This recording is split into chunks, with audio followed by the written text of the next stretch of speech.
And it's a question of managing them so that they work with each other. And so we don't get sort of things occurring next door to one room that interferes with the next door room. But if you have spontaneous booking that they can book themselves, it wouldn't work. You have to be able to monitor the bookings. You know, you can have a booking system that shows you what's been booked, but how much allowance do you allow the people wanting to make a booking to make a booking? Because you need to manage that in some way. In our system, you just request a booking online, and it's not, you have to confirm it. We have to confirm it. So it's not only actually adjacent rooms. That's less of a problem for us, is back-to-back bookings. I mean, if somebody's tidying up after a meeting and somebody next to going in with yoga mats, can't go straight in. And there's cleaning as well to be done. With COVID, it's even worse. Yeah. But you provisionally book and then we confirm it. Right. Now, that leads to a problem with invoicing, because when you confirm it, you still haven't paid. Yeah. So it's 6 of one, half a dozen of the other, if you see what I mean. So you have to. I mean, you still have to manage it, don't you? Really? Yeah, you but we have a manage it. hands-on. Yeah. But we manage it. The hall coordinator confirms the booking. Yeah. Invoicing is done separately. I do it actually at the moment. Right. And that's a bit of a pig, because the one-off bookings are sort of charged in advance, but the regular bookings we only charge once a month. If we charge for every single session, I just couldn't cope. So we do it once a month in arrears, and that mix is actually quite awkward to manage. I mean, I don't know how anyone else does it. So yes, I mean, you have to accept the booking and see if it's suitable, don't you? Because you don't want to have a brass band playing next door to a yoga class and that sort of thing. Yes, actually, things with children are more awkward even, of course, and we have to make sure they're sort of segregated. But yeah, for us, Tess, what we do is the request comes through, and the arrangement we have is that our hall manager handles everything up to invoice stage. So she handles inquiries, she handles requests that come through on the system, and when she's happy with it, she'll confirm it and she'll raise the invoice, and then our treasurer handles everything from invoice forward. So he will chase for any payments, he'll record on the system when payment has been made, because he's the one checking the bank account. He's the one, if there's any credit to be raised, he will raise it on the system. So we've got a clear demarcation that the hall manager does everything up to invoicing and the treasurer does everything from invoicing onwards. Sounds useful. I mean, our split is similar, but we actually, the person who does the invoice, who does the bookings, then hands over to the person doing the invoicing. Just historical accident. Yeah. I mean, when you're searching for a booking system, you have to really work out what the hall needs first, don't you, before you can. And the people involved try and with make it fit to your needs rather than. Yeah, and I think it is really up to how it works within your community. For us, it worked really well because our hall manager was used to raising invoices. She used to do it on paper, but she handled it up to that stage. So it made really great sense for us to leave it at that level to cut it off. If your hall manager doesn't do that now, then don't change it. Just work around Hallmaster to make it work for you. I've got a few people who are willing to share their knowledge in person and perhaps show people the system if they want to try it. Is there anybody else here who might have not have said that to me, who'd be prepared to share their information with other halls? Okay, thank you. I have to say that was very useful for us. We installed Hallmaster, and then about 1 or maybe 2 months later, we went to visit another hall and we looked at how they used it. You know, the nitty gritty, but what if somebody says this, how do you change it? How do you raise a credit note? How do you cancel if somebody's booked 6 bookings, how do you cancel one? And we sat with someone and looked at how they did it, and that was so helpful for us, I have to say. It lifted a black cloud for us. Yeah, you've got to see it really, haven't you? Yeah. I mean, quite a few of them have free trials as well. So Hallmaster has a 90-day trial. Anyway, it's on the list. I'll make sure I highlight that so you know about those. Well, we're in a position of change. We've had a person in charge of the booking, etc., for 16 years. And it's all been done by hand, beautifully done, all very cross-checked, endless files, and it all works out very well. She's gone now, and we have to move on. And it's transferring from this, from the digital, from the written word or the written files to something that will work digitally, on a screen.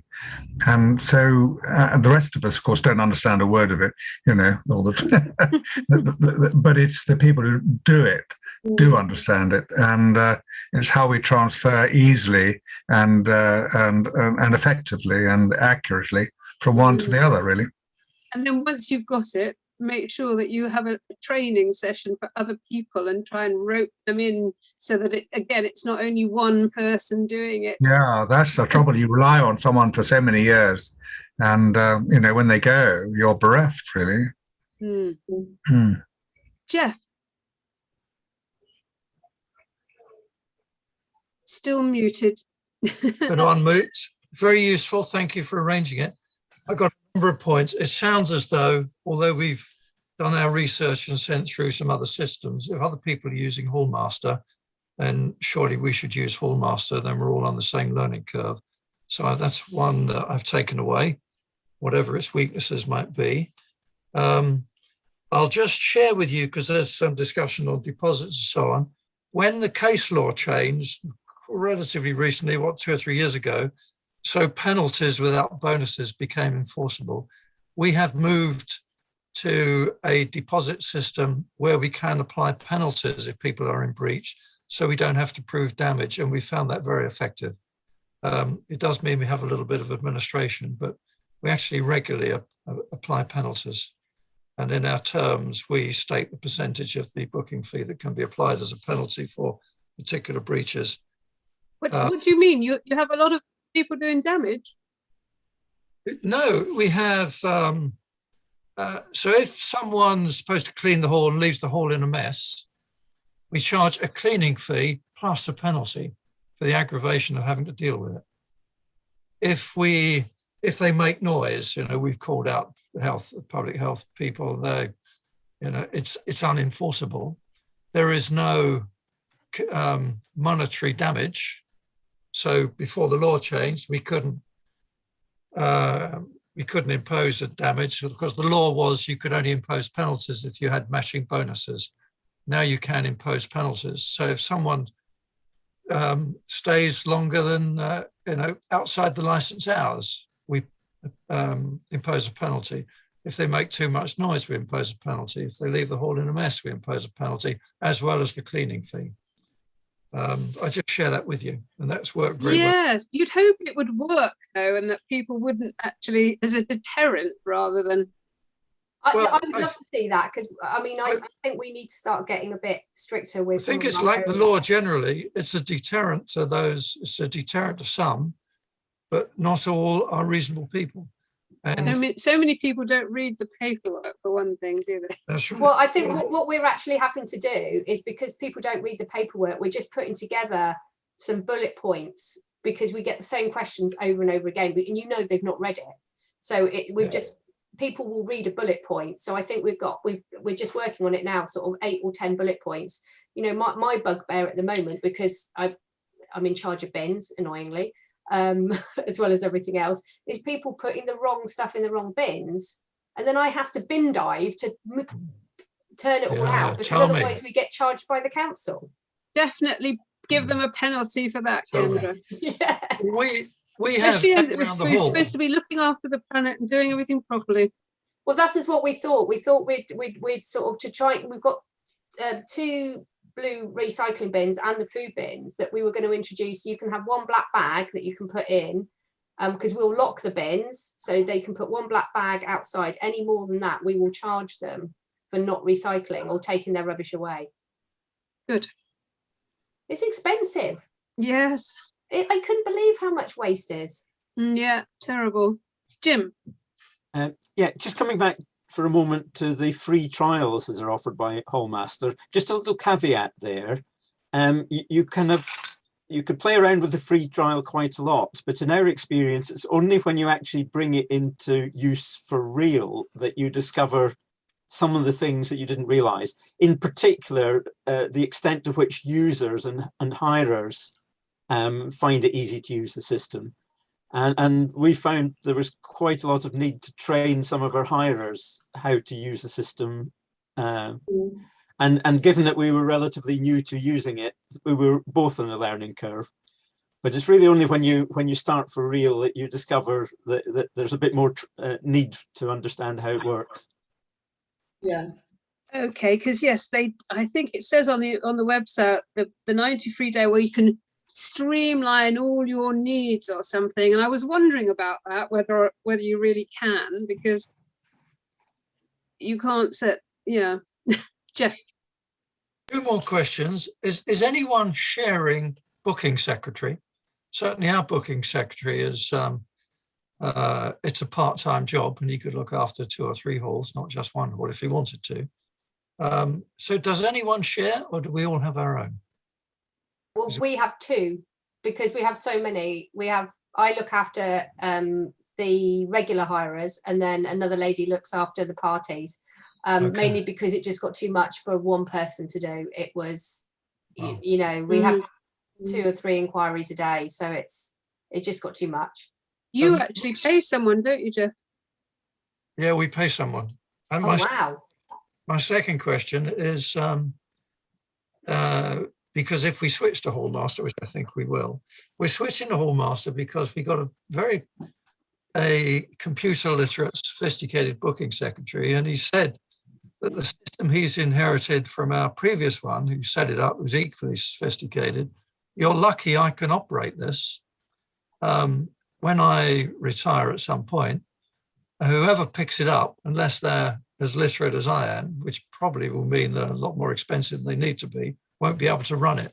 So you should get a commercial standardized system and not try and wheel. So we're actually looking, not because we need it with our existing guy, but to future-proof our operation a bit more. So what is it that you have now? So I have a related question to that, is we will have to pay him for making this transition and setting it up. Anyone got any idea how many hours will be involved in making the transition? We moved from a completely paper-based system to Hallmaster, so I don't know if that compares.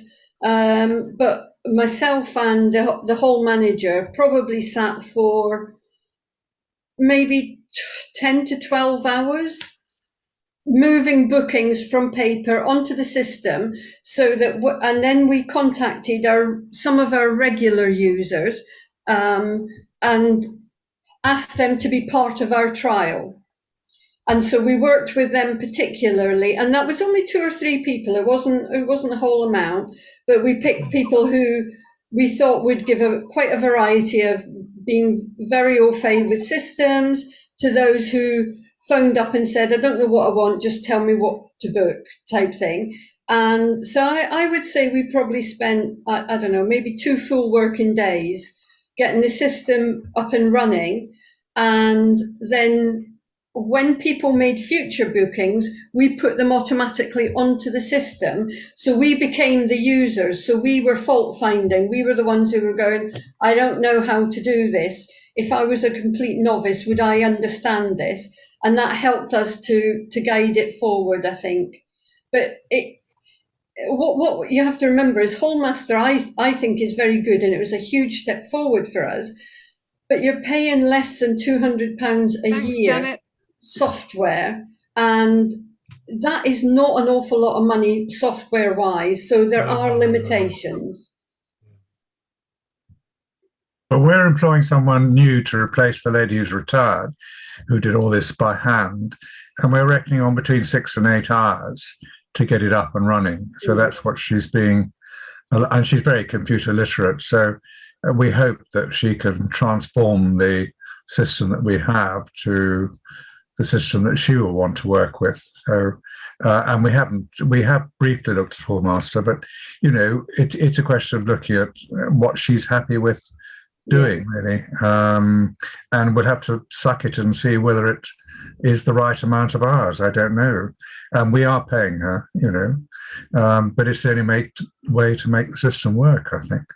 Yeah. Okay. It'd be an idea for her to visit other halls and have a demo. We would love advice from anyone, really, because we're all novices. Well, we are anyway, certainly at this sort of thing. But we should share our how it works for us, I think, or for you. Yeah, I think everybody's said, haven't they, that it's to visit another hall and see how they work it first before you buy. Lottie. I just want to say that we're using Hallmaster at the moment, so we've been using it since last November, and I have to say that we're not going to continue using it. Our experience hasn't been great, so I just did want to throw that into the mix because we have quite a complex booking in terms of type of bookings and the volume of bookings, but for us it just doesn't work. So you've got lots of different rooms, or what's the? We have a few different. I think it's just the complexity of the bookings, particularly when it comes to things like weddings. It doesn't. The issue of deposits and damaged deposits. I find it a nightmare. I actually find it takes me longer to do all the bookings in Hallmaster than it was before. But we came from a quite different place, maybe some of you, because a lot of it sounds like you came from a paper-based system. We had come from a bespoke Excel-based booking system, which a previous trustee had built, a very knowledgeable technical guy. And moving across to Hallmaster for me it's very clunky. I think one of the other ladies said that you're not paying much, and for that reason there are quite a lot of limitations. So I would say, just be cautious. I think that we kind of did it, and nearly a year on, just really unhappy with it. So it's not going to work for everyone. Can I ask, Lottie, are you going back to your old system then? No, I'm just trying to research now other options, but it isn't. I did actually go and visit through this kind of network. I did go and visit someone else who's using it. And she agreed with me that based on, I showed her our old system, I talked about the type of bookings we had and our processes. Yeah. And she agreed that we're well beyond Hallmaster. Oh, really? So we need to find something that will see us further into the future rather than something which actually has set us back. And I have, there are two of us who work on the booking. I'm the hall manager, but I deal with a lot of the bookings, and I have someone else who does, the bookings officer, who does the regular hire bookings. Both of us find it really difficult from what we've come from. Yeah, for me, we want to try and get away from so much interaction. I look at some of the email trails when I was doing the private bookings as well, and it's backwards and forwards on, because they can't, with our system at the moment, which is what I like about Hallmaster. My problem is they can't see when it's busy or not. Yeah. So we get a lot of, can I book this room for then? And you're like, no, you can have this or that, and it just goes backward. Emails go backwards and forwards. Terrible. I don't know. We always had an availability calendar on the website even before, no. And it was the Hallmaster schedule type calendar thing. I think is awful. Is it? Okay. I think if someone asks about the phone thing, I can't do any work on my phone now. We were using Google Calendar before, which was amazing. I find it so hard to use Hallmaster on my phone. Most of mine I do on the laptop anyway, but I just think that Hallmaster has so many limitations. I would just say, don't rush into anything. Yeah, I think I say when you come from a paper-based system, it's probably amazing because but for us, we'd already come from a fairly kind of tailored, a very kind of bespoke system. It just doesn't work for us. Okay. It's got to fit the place, hasn't it? And it'd be interesting to know. I've always heard, good things and then some bad things about Hallmaster. So it depends. Yes, Jim. You made the point about it only being £200 a year, but the more important point is how many users does it have across the country? because you've got to multiply the £200 by the number of users to work out the development budget that they've actually got. So I think one of the important questions to ask various systems, Hallmaster and the others you mentioned, is how many users do they have? Because you can multiply the two together and get a feeling for how much money is actually available for its development. Okay. Yeah, good idea. I'm wondering whether this sheet I'm going to send out, I did contact the Avalon manager, and he sent me some information. So they've got the Avalon book online, ABOL for short. It's something they've developed. I mean, I don't know anything about it apart from the last time CFO had them to do a workshop, I think 2015, before my time. And at that time, they just had a very big, well, a bit of a clunky system, they say. They're saying that now. So now they've produced a new system since 2015. So maybe that's worth looking at. And there's a link to have you can view some short demonstrations online, etc. So anyway, I will send that to you all. Yes. Anybody else? Chris? Yeah. I can't seem to get the little hand to go up, so. Oh, that's all right. Put your own hand up. I mean, this will not be useful whatsoever, but I've listened with interest for the halls who've obviously got numbers of rooms and lots of bookings. Our hall at Piddington is very small, just one room, and we've quite simply just managed with our online bookings calendar and people just ringing up and emailing.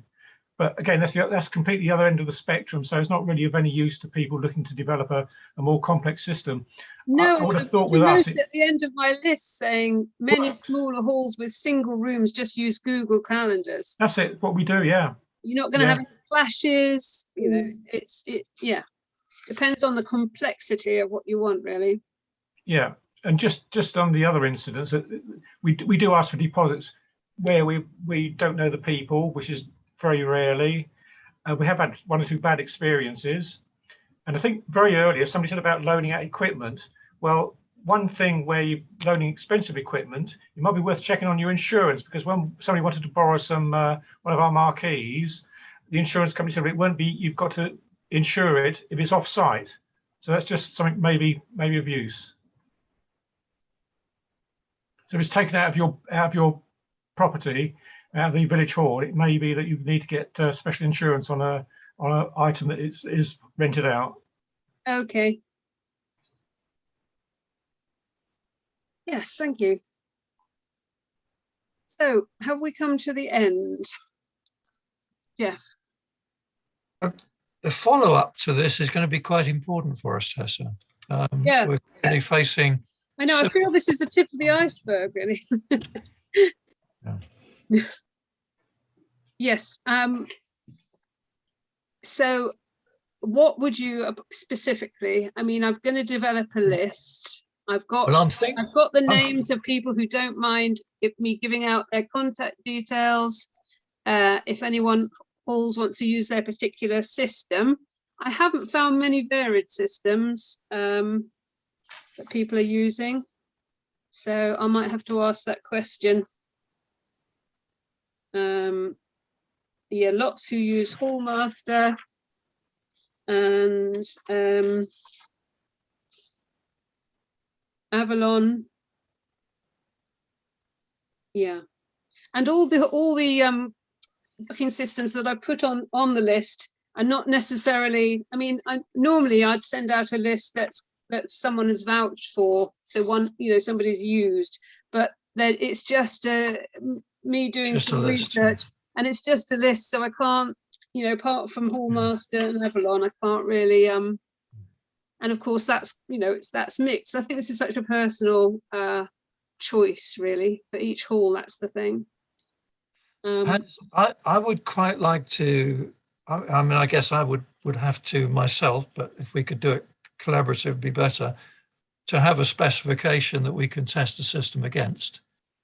And I wonder, have ACRE ever produced that? If they've if they've chosen these two organisations, have they chosen them on the basis of a rational selection tender process?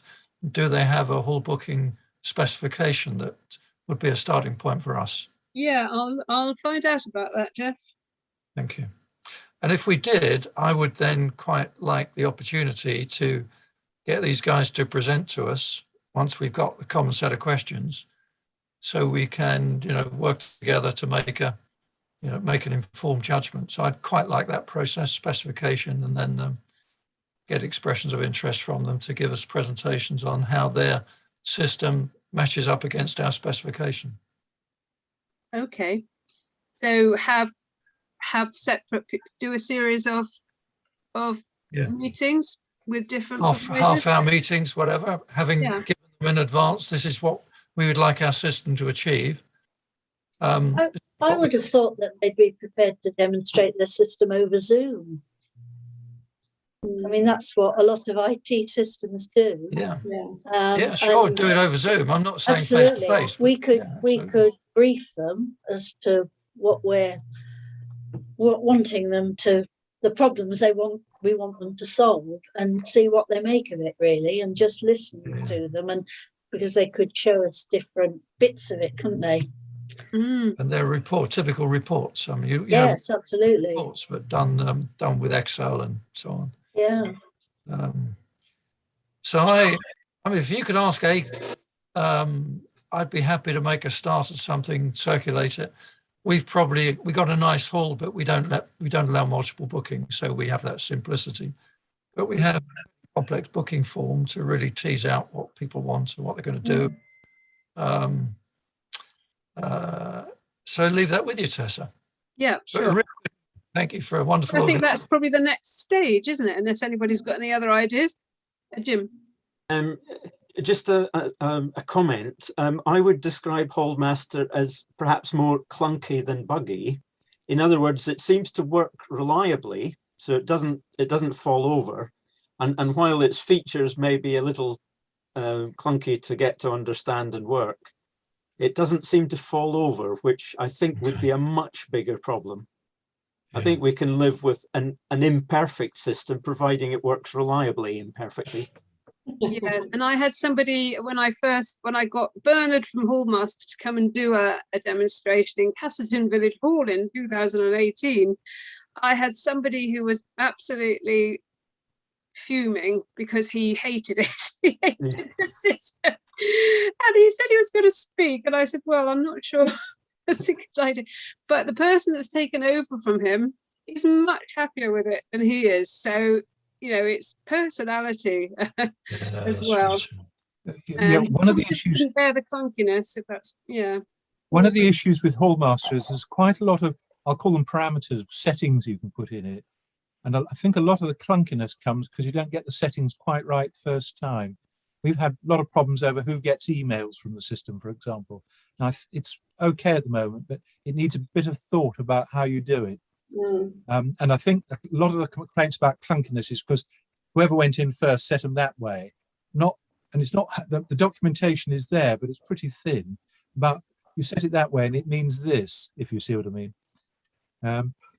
And we were lucky because we didn't have a booking system at all. We had no manual records to start with. So bluntly, we've gone along with what Hallmaster does, and it's a lot easier if you can do that. The clunkiness is a lot less apparent. Having said that, there's still a couple of users I have to invoice manually each month, just because of the nature of what they do. They spread across sort of common areas which aren't on the booking system, and there's a multi-user games area outside which is just not on the system because it's free use, bar one user. It's that sort of thing. If that's clunky, then you just live with that. I think that's very fair, and for some of that, like we've worked around it by creating an extra room which we've actually just called admin, and we use it to invoice those odd things. So it's not a real room. It's people who've stashed 5 filing cabinets in the side of the hall, and we want to invoice them for that storage, etc. That's a brilliant idea. We've got storage charging next on our list. Storage and the Muga. We've also got some fields we let out. You can't book them, but we need to charge for them, if you see what I mean. So So we, an we admin- created a room admin called room. admin, and it's not one of the buttons you can press is available to the public, and we say no. So we use that internally to charge for those things. So that's the type of thing that is really helpful to talk to other users about, because we hadn't thought of doing it that way either. Thank you very much indeed. That's great. Good. Yeah, there are some wise words from people which I'll send out as well. But Judith Nags from Hayley Village Hall says a word of caution with Hallmaster. She does like it, but she said setting up is a long process which needs thinking about in detail beforehand. The helpful hints on the website are very good, but each hall is unique. Read every section through first and make a note of all the information you will need to enter, then start. Yeah. Everything can be amended afterwards, but it is all interlinked and it can be a challenge. So you don't want to do too much amending afterwards by the sound of it.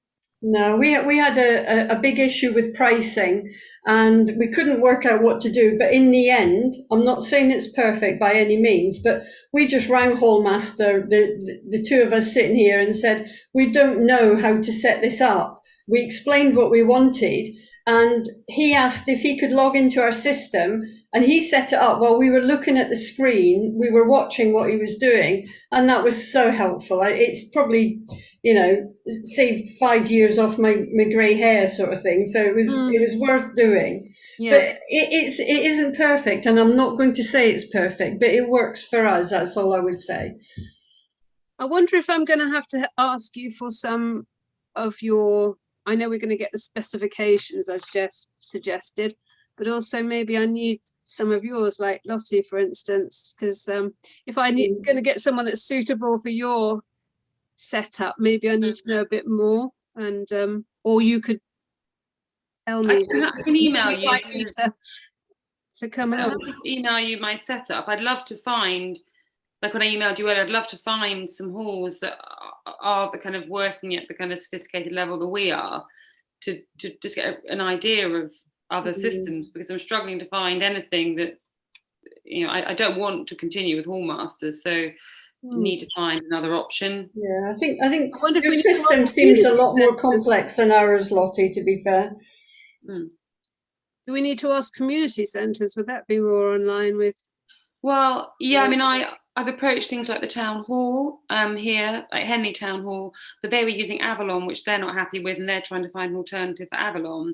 But we're I need to look at a multi kind of, I need something more complex. I mean, someone did suggest like a university type of situation. Like when I went to visit someone over in Oxford using Hallmaster, she suggested getting in contact with Oxford Brookes to speak to them about how they manage their kind of venue hire side of things. I need a bigger venue to really, we need something that's going to set us forward for the future rather than getting us stuck kind of with clunky Hallmaster.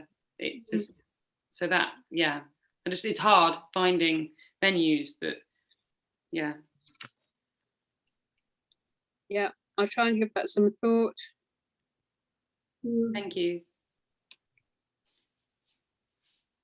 So I think,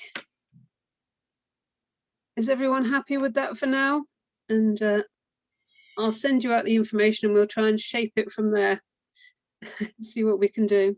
Does anybody use a different system just before you go?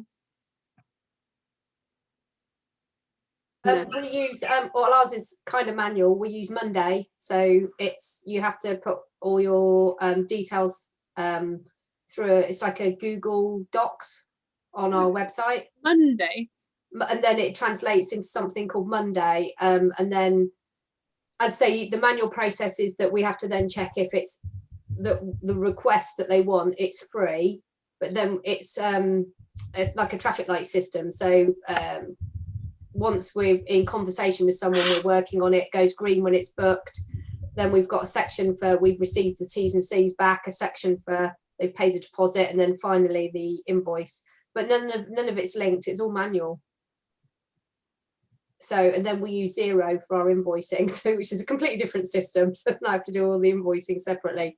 So that's a pain, because every single new hirer I have to set up as a customer. in the invoice system. So it's very long-winded. So you So anything that can cut some of that. And you've got several rooms, haven't you, as well? And you're quite Yeah. complicated. Yeah. We've got 4 rooms, and then one of them, well, actually, COVID's been quite good because 2 of our rooms you can split into 2, and under COVID we just say no, you have to have it as a bigger room so it's more space. So it's actually helped us in a weird way. Made things a bit simpler. Yeah. We're back to reality slowly. Oh, well, no, we've kept a lot of the COVID stuff in place, the stuff that helped us, like well, if it helps you to manage. Yeah. So people You've don't got like to be it, able but to manage and not infringe on your life, and then work out how to get more people, I think. Yeah. we're still minus a treasurer. Oh, are you? Oh no. Yes. Oh, well, thank you everybody for your time, and Thank you, Tessa. Thank you. it was an interesting meeting. Yeah. Thank you. Thank you. Thanks all. Bye. Cheers. Good night. Bye. Bye. Bye.